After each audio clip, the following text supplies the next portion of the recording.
So I'm out here just enjoying the sunrise, and I was reminded of a time that it was actually the last day I had a drink. The last day I had a beer was September 25th, 2022. And I was walking down the beach in Mexico, and I came upon these two guys that were sitting there with their shirts off and just tons of tattoos all over them, teardrops and everything. And they were playing their music real loud, and I had my camera out, and he goes, hey man, why don't you come over here and take my photo? I'm like, all right, sure. I mean, I'm not taking photos, but I'll take a quick little video clip for you, and show you that. And so I took a video and I showed him. He's like, wow, man. He's like, you got to send that to me. Nobody's ever taken my video or my photo that looked like that. And I'm like, all right. So he's like, you want to have a beer with us? I'm like, sure, I'll sit down and have a beer with you. We start talking. Long story short, it turns out he had an experience in Wyoming, which is where I'm from.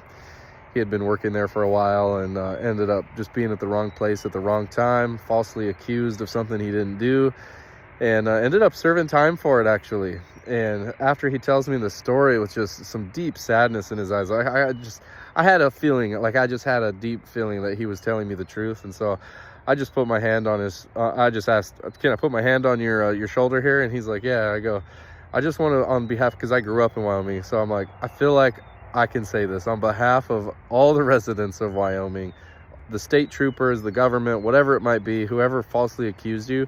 I just wanted to say I'm sorry. And wow, his eyes just lightened up. Just this like softness came over him. And I said, is it cool if I pray with you, man?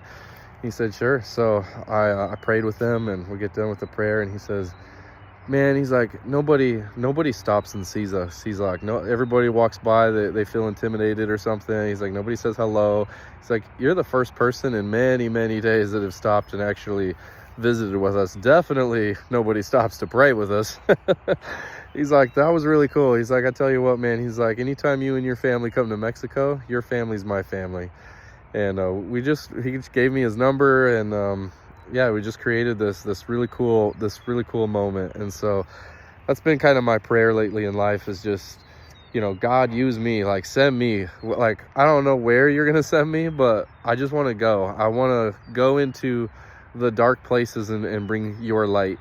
And so I would just encourage you today, just look for someone that might need to be uplifted, and not from a place of judgment, or this is the message you need to hear or else, it's not like that. It's all really just showing the love of God with no judgment, all grace, all mercy, and just be good, be love, be kind to people.